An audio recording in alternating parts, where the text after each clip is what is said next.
CTL 아카데미는 교회와 부모, 학교가 하나가 되어 아이들의 영혼육을 보호하고 하나님의 말씀이 아이들의 삶에 뿌리내려 넉넉히 이기는 생명을 가진 부흥의 다음 세대를 키워가는 대한교육 공동체입니다.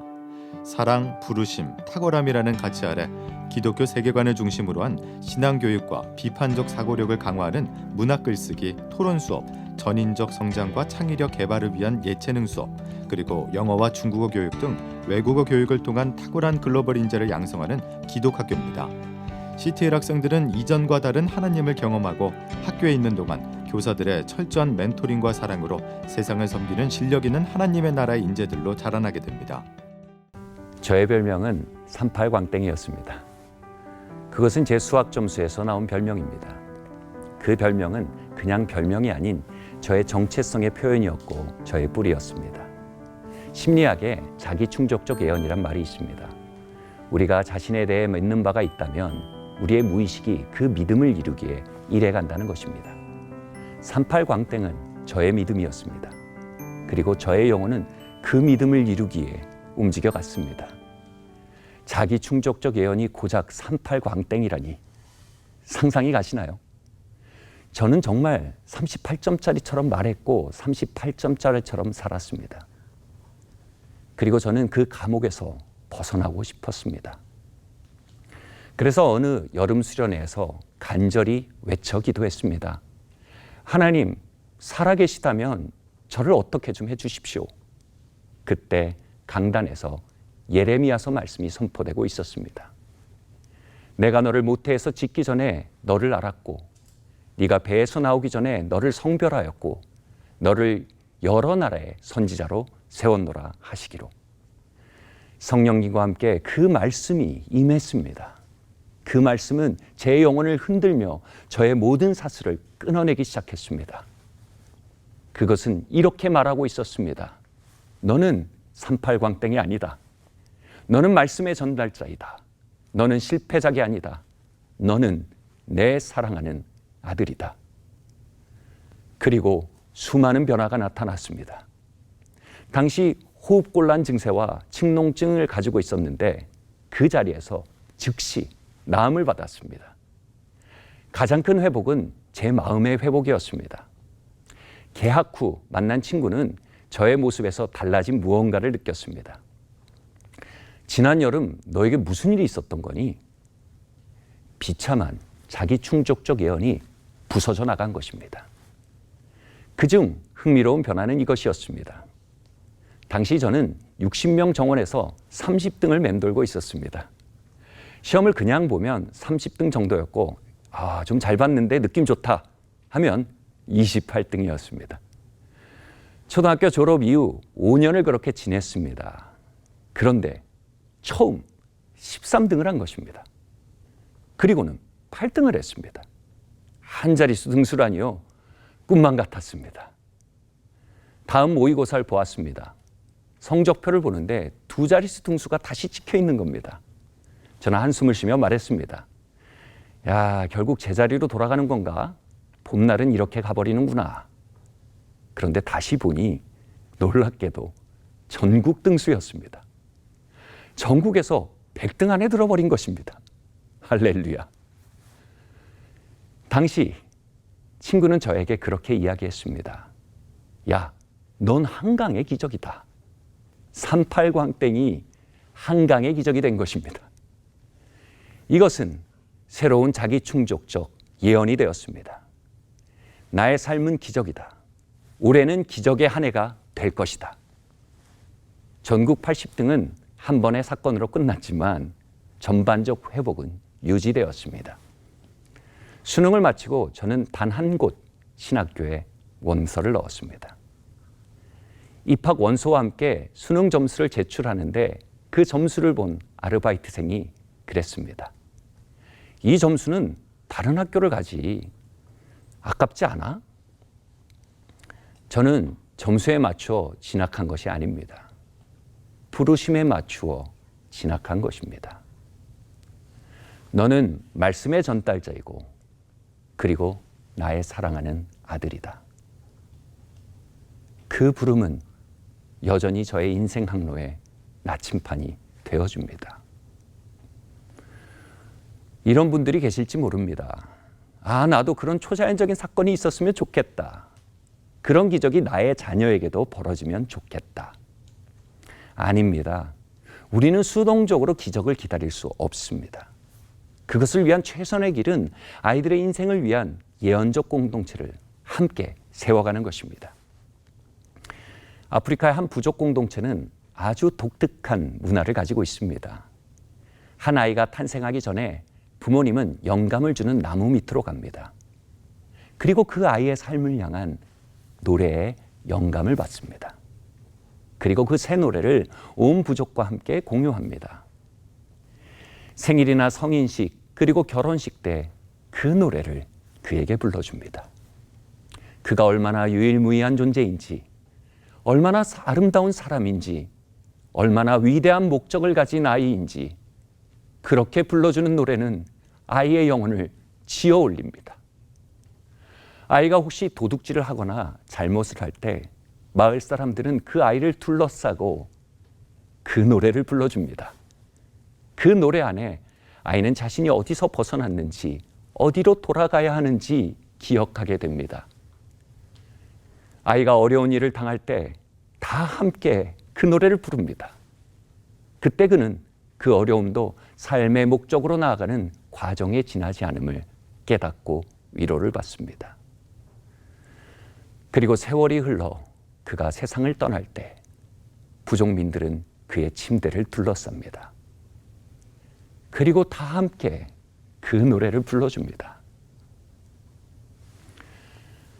고등학교 시절 여름 수련회에서 하늘아버지는 저에게 하늘 노래를 불러주셨습니다. 그 노래는 저의 뿌리를 변화시켰습니다. 학교는 바로 그 하늘 노래를 불러주는 교육 공동체가 되어야 합니다. 우리는 갈보리 십자가 나무 밑으로 나아가 그 아이의 삶을 향해 부르고 계신 아버지 하나님의 노래를 경청하고 배워야 합니다. 하나님 아버지가 우리의 아이들을 지으실 때 부르신 노래는 무엇일까요? 그 노래는 공부해라, 공부해라는 아닐 겁니다. 그분의 노래는 사랑의 노래입니다.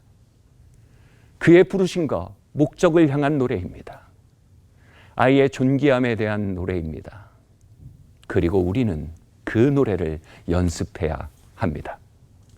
그리고 다 함께 아이를 향해 불러줘야 합니다. 온 삶으로 말입니다. 한 아이가 있었습니다. 어린 시절 아버지가 아이를 떠났습니다.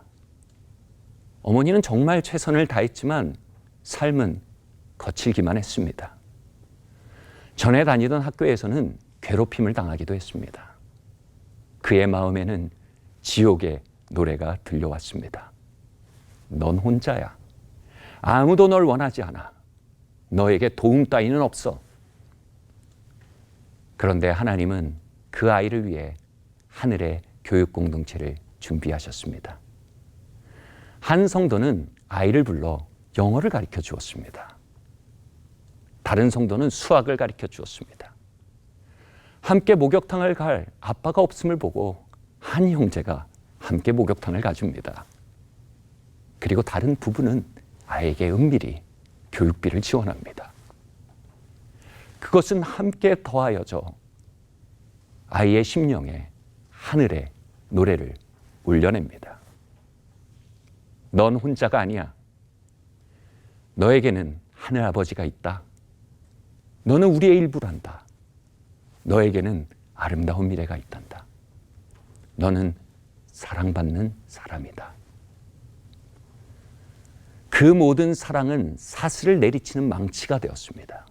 그리고 마침내 사슬은 아이의 마음에서 깨어져 나갑니다. 지난 6월 학교 채플에서 있었던 일입니다.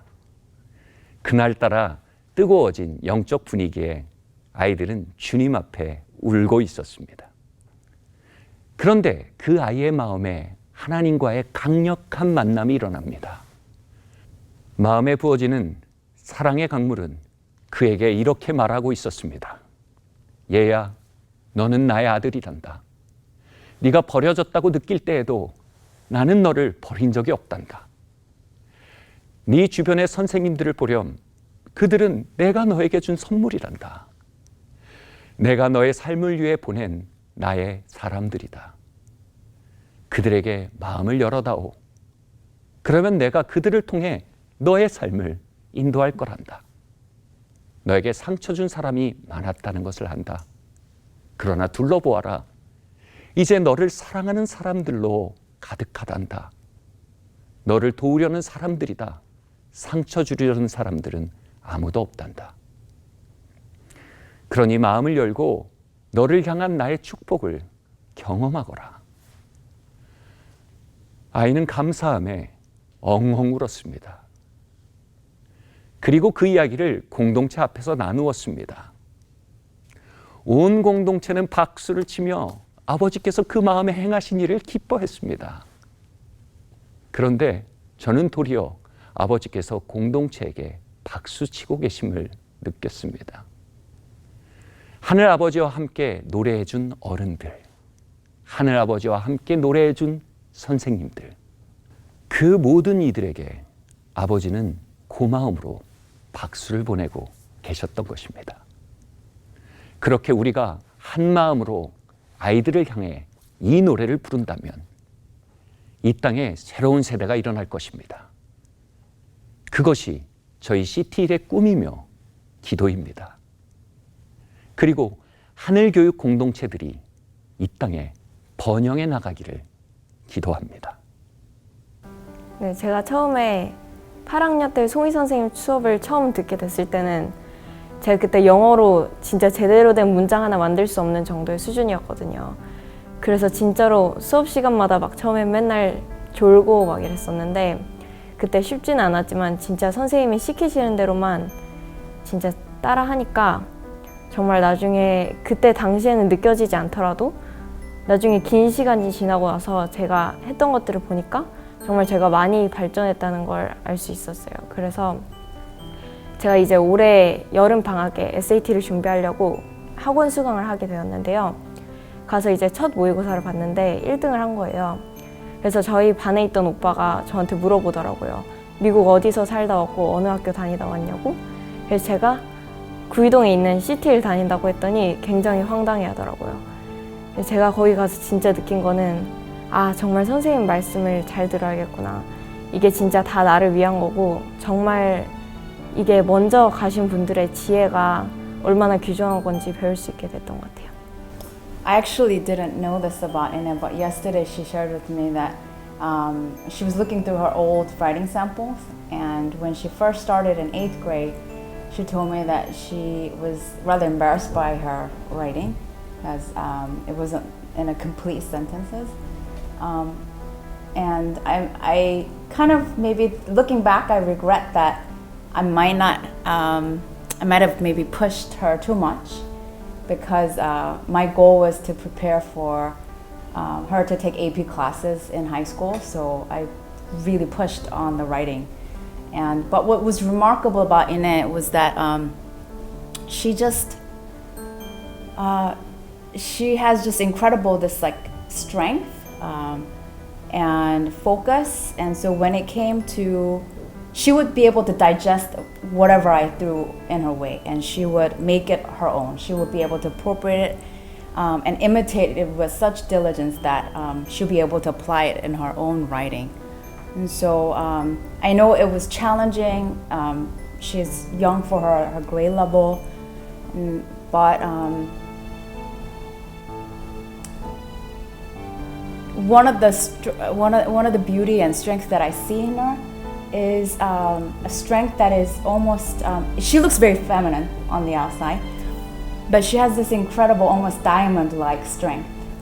And she's been, for me, she captures someone who has a listening heart, understanding. She epitomizes wisdom in that sense that not only is she excellent in academic and in her study, but she has this very inviting presence that is able to consider others who are different from her and who might be sort of easily ostracized or isolated. and she's able to welcome them in without being really flashy. And I think people know and are able to sense her maturity that comes from that, and so she's easily accepted and recognized as a leader, despite her young age. 이사장님의 38 광땡에서 한강이 기적이 되었던 그 급격한 변화는 무엇으로부터 시작된 것일까요? 바로 개인의 부흥입니다. 그러나 그것은 결코 한 번의 사건이 아니었습니다. 그 이전에 이사장님의 아버지는 대기업 임원 자리를 내려놓고 목사님이 되기로 결단하셨습니다. 앞선 세대이셨던 아버지의 결단과 헌신은 아들의 삶을 바꾸는 부흥의 초석이 되었습니다. 수련회 뜨거웠던 어느 하룻밤 꿈 같은 시간이 아닌 그 불이 활활 타올라 개인의 삶을 바꾸고 더 나아가 세대로 이어지는 것이 부흥이라는 생각이 들었습니다. 전 그런 의미에서 부흥은 이어달리기라고 생각합니다. 잊혀지지 않는 이야기가 있습니다. 평양 대부흥 이후 말씀 사경회가 있었는데 주로 농한기인 한겨울에 열렸습니다. 그 추운 겨울에 사경회에 참석하기 위해 머리에 쌀을 이고 한 손에 아이 손을 잡고 한 손에는 다 닳고 해진 성경을 들고 480km를 걸어왔다는 기록이 있다는 것입니다. 머리에는 쌀을, 한 손에는 아이의 손을, 다른 한 손으로는 헤어진 성경을 들고 그 먼 길을 걸어왔다는 이야기가 마치 제 눈에는 한 장의 그림처럼 남았습니다. 성경에서 말하는 아브라함의 하나님, 이삭의 하나님, 야곱의 하나님이라고 하신 그 말씀을 그림으로 그린다면 이런 모습이 아닐까요? 한 손에는 헤어질 정도로 간절히 본 성경이, 다른 한 손에는 그 간절함으로 아이의 손을 잡고 오는 어머니는 마치 말씀과 자녀를 잇는 바톤과 같습니다. 제가 주님을 알게 된 것도, 주님을 뜨겁게 사랑하게 된 것도 우리 앞선 세대들의 주님을 향한 추구와 기도 덕분일 것입니다. 해외에서 많은 강사님들이 교회와 학교로 오시는데 가끔 코리안 스타일로 기도해 달라고 요청하실 때가 있습니다. 새벽 기도, 통성 기도는 온 세계가 아는 한국 교회가 가진 큰 유산 중에 하나라고 해도 과언이 아닙니다. 재물의 유산은 사라져도 기도의 유산은 결코 사라지지 않습니다. 수많은 전쟁을 겪고 기근을 지나면서도 간절한 기도로 어둠을 지난 우리는 기도의 민족이고 부흥의 민족입니다. 부흥을 꿈꾸며 기도하던 저였지만 교육은 현실이고 실전이었습니다. 아이들이 자라 학교를 가게 되니 뭔가 변화가 느껴졌습니다. 학교에서 머무르는 시간도 길어지고 아이들이 자란 탓이겠지만 다른 변화들이 있는 것이었습니다. 다른 교육에 아이들을 맡겨보기도 했지만 하나님과 아이돌 그룹을 겸하여 관심을 가지는 것입니다. 공동체의 부모님들과 고민을 나누었습니다. 결론은 하나였습니다. 그냥 우리가 학교를 하자. 아이들의 교육을 위해 학교가 아니면 안 되겠다는 생각이 들었습니다. 우리의 신앙을 전달하기에 학교는 옵션이 아니라 필수였습니다. 결국 아이들의 전문가는 우리 부모들이었습니다. 우리 안에서 적극적으로 교과목 가르칠 사람을 찾았습니다. 없는 것처럼 보였는데 놀랍게도 숨겨진 보석 같은 사람들이 있었습니다. 마침 대치동 수학학원에서 수학을 가르치던 사람은 수학 선생님이 되었습니다. 또한 사법시험을 준비했던 명문대 법대 졸업생은 국어를 가르치기로 했습니다. 번역가로 일하던 사람은 영어 선생님이 되었습니다. 미국 대학에서 영문학을 전공한 사람은 아이들의 영작을 가르쳤고 디자인을 전공한 사람은 아이들의 미술 선생님이 되고 태권도 사범님은 체육 활동을 지도했습니다. 공동체 안에 없는 과목 선생님은 하나님께서 보내주셨습니다. 실력과 인성이 탁월한 분들로 말입니다. 우리는 그저 이 부흥 안에서 아이들을 키우기 원했습니다. 그렇게 자연스럽게 학교가 세워져 갔습니다. 서로의 삶을 향해 사랑의 노래를 불러줄 공동체는 우리 모두에게 너무나 그리고 꼭 필요합니다. 그것이 저희가 꿈꾸는 대안교육이자 시온의 교육입니다. 아이들이 진정 원하는 것은 TV나 핸드폰이 아닙니다. 하나님의 사랑의 눈으로 나를 봐주는 선생님, 실수해도 완벽하지 않아도 괜찮다 위로해주는 친구들이 아이들이 진짜 원하는 것입니다. CT1은 그래서 오늘도 시온의 교육을 꿈꾸며 걸어갑니다. 그래서 우리는 다음 주자를 준비합니다. 앞선 세대의 기도가 우리의 삶에 풍성한 열매를 맺게 한 것처럼 우리도 아이를 업고 쌀가마를 이고 평양을 향해 걷는 마음으로 기도합니다. 앞 세대의 천장은 우리의 바닥이 되었고 다시 우리의 천장이 아이들의 바닥이 되어 다시 아이들이 달려갈 수 있도록 기도합니다. 성경은 한 사람을 부를 때 그 아비의 이름을 명시합니다. 이새의 아들 다윗, 하나님의 아들 예수 그리스도. 자녀는 그 아비의 유업을 받는 자입니다. 다시 말해 우리 아이들의 유업은 우리에게 있다는 것입니다. 이것이 하나님의 질서입니다.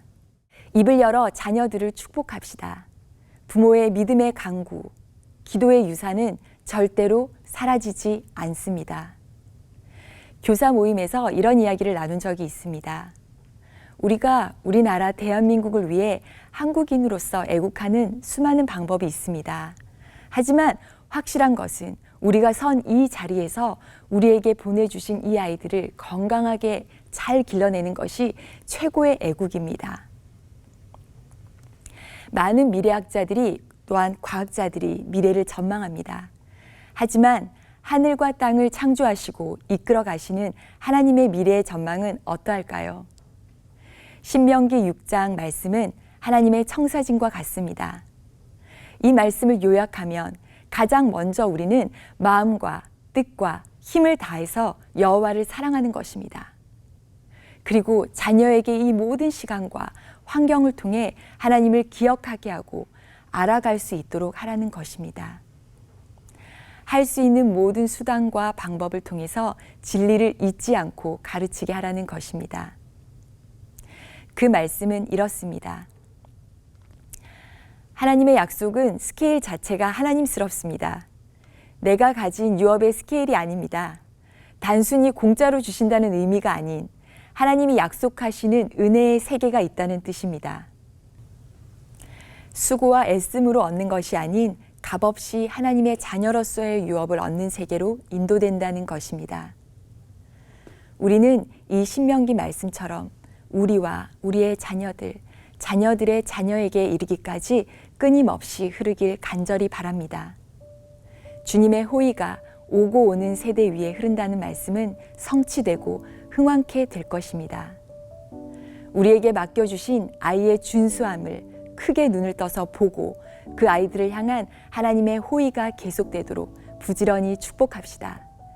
우리의 앞선 세대로부터 받은 기도의 유산, 부흥의 유산을 우리의 다음 세대에게 전해서 착하고 충성된 종아 잘 하였다 라는 말을 우리 함께 주님께 받읍시다.